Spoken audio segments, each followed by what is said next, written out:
Okay, we have a video going here.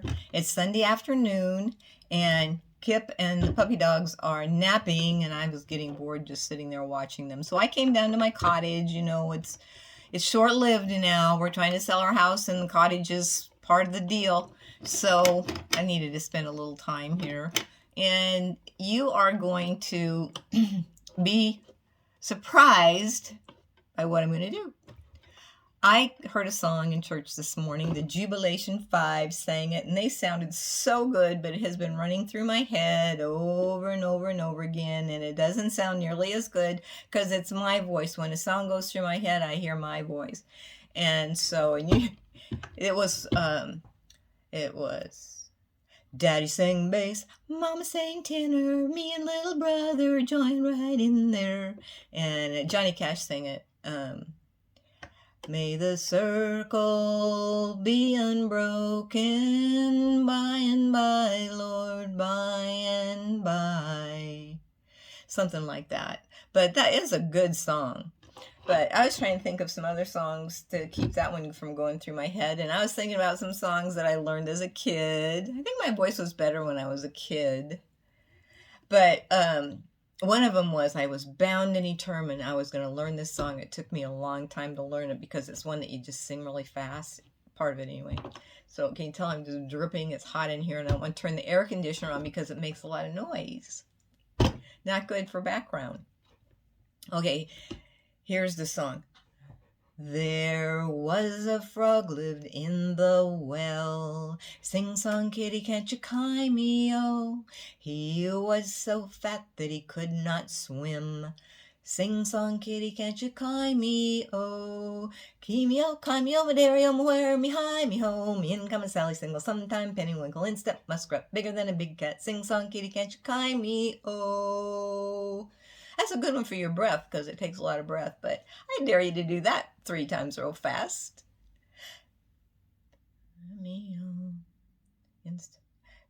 It's one of those you got to start it over because you can't remember the words if you start in the beginning. Anyway, then there's another one that I was thinking about that Dad used to sing. It was a World War II song, I think they sang.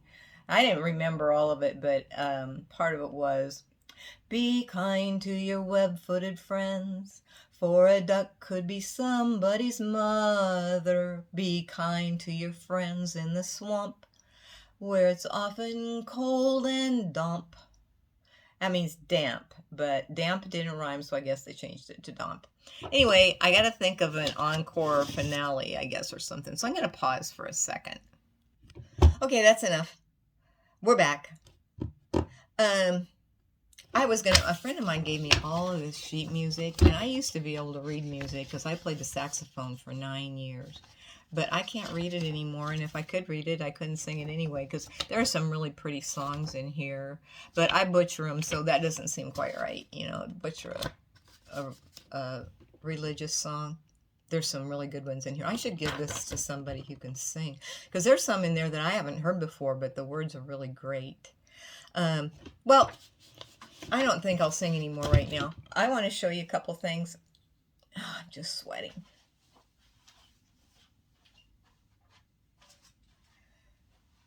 When I was in Murdo, my cousin Mark gave me some jewelry that belonged to my grandmother. Never went anywhere without her beads and her earrings. She wore beads all the time. I remember going to my Aunt Elna's house after Grandma died with my mother, and Elna wanted to show us what she was going to dress Grandma in for the funeral. And at the very end, she said, and of course, we have to have her wear beads. And we started laughing because it was a fun moment because of Grandma's beads. I wrote a poem about it one time. I'll have to dig that up. But some of these are Grandma's, and some of these are my Aunt Irma's, was Mark's mother. And so they're from, I guess like the 70s, maybe when they wore the plastic hoops and everything. Like this. This is Aunt Irma's earrings, like that. And then this is what I remember Grandma wearing, little earrings like this. And of course she had beads to match them. I don't think I got home with beads. I gave a bunch of beads to my cousin Andrea, and I think I gave her all the, like, the strings of beads. But Mark said he might have more, so I'll get more. Because I wanted some of the beads that I remember her wearing all the time. Because she would go to town. She was, said that from living in the country, I think. Because she would, whenever, she lived in town, but whenever they went for coffee, my mother or Aunt Elna would pick her up for coffee. She'd say, oh, we went to town. And then she would wear, this one's kind of pretty, but Grandma weighed about 80 pounds, soaking wet. She was very short. But see, this doesn't even hardly go around my neck. It's really pretty, but it probably fit Grandma just right. Now I hope I can get it off so I don't choke myself. But isn't it pretty? It's so pretty. And then there's these earrings, these earrings kind of go with it. They're pretty too. But I don't remember Grandma wearing earrings like that. Yeah, a lot of these are Aunt Irma's. But there's a cute set of earrings here. Oh, these are precious. These are precious. These are all clip-ons, of course. Only women of ill repute pierced their ears back then. And, of course, Grandma was not a woman of ill repute. Or Aunt Irma. These are cute. These are little telephones. If it stops moving, you can see it's a little telephone, the old-time telephone. So there's two of those. And then these little baubles. Those are cute. But yeah, a lot of these. And Grandma wore kind of this type of earring too. She didn't wear dangly ones, that I recall anyway. You see, my new blog called That 70-ish Girl. I'm still MG because I can't let Myrtle Girl go all together, and I'm still going to wear a crown every now and then. But for the most part, I'm going to write about being in my 70s because I turned 70 last December, and so it's a whole new experience being in my 70s. Oh, these are kind of neat. I like those too. Do I have two? I must, because I only yeah, I have two of those. I might wear those. Yeah, I probably would wear those. Although the clippies, after a while, they hurt my ears. But anyway, when Grandma was 70 when I was born. So I don't remember her being young. Any stories that I tell about Grandma when she was young, I heard from somebody else. Like when she went fishing with my brother Billy and Grandpa.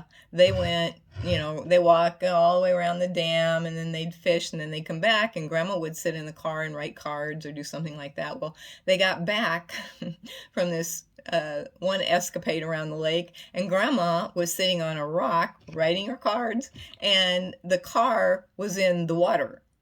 It had gone out of park somehow and going in the water, and Grandma couldn't swim, so she managed to get out of that car before it hit the water, and they had to get somebody to pull them out. I think I can't remember the end of the story, but it was quite exciting, I'm sure, for Grandma and for them when they saw her. I don't know if they saw the car first or saw Grandma first, but very exciting. Oh no, wait a minute. Here's the earrings that go with that necklace. Maybe Grandma did wear it because she would wear an earring like that. Oh, and then Mark gave me, I think, I do have some of Grandma's beads because he gave me this chest, and I got to re-glue some of it because when I was traveling, I had to carry it on the plane and everything. Some of the beads came off. But my Aunt Irma had a lady, Neva Brummond, who I believe was the wife of a school teacher in town. Yeah, I think so. But anyway, there's some beads, and there's one on the very top, the button that looks like a crown. And then there's beads around the bottom. And then I'm going to put something inside. Here. Yeah, there's a bunch that fell off that are inside that I'll put glue back on. But here, isn't this beautiful? See, I said it wasn't giving up crowns. Thank you, Tammy, Linkless Van Dam. When I was riding in the parade was getting ready to start, and I was hanging out the what do you call it? I was in Patty Dykstra Arneri's Jaguar, the sunroof, and I was standing up with, top of me out the sunroof getting ready for the parade to start, and Tammy runs up, and she hands me this little little velvet package, and inside of it was this crown, and I just love it. It's all sparkly. It goes with the crown necklace that Sherry Miller gave me that I wore the whole time I was up there.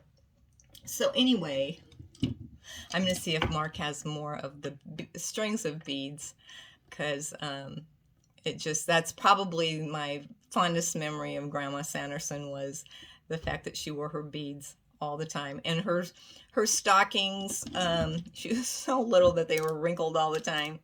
And I remember when she would sit in a chair, she had this rocking chair, this swivel rocking chair that everybody bought her for Christmas or birthday or something.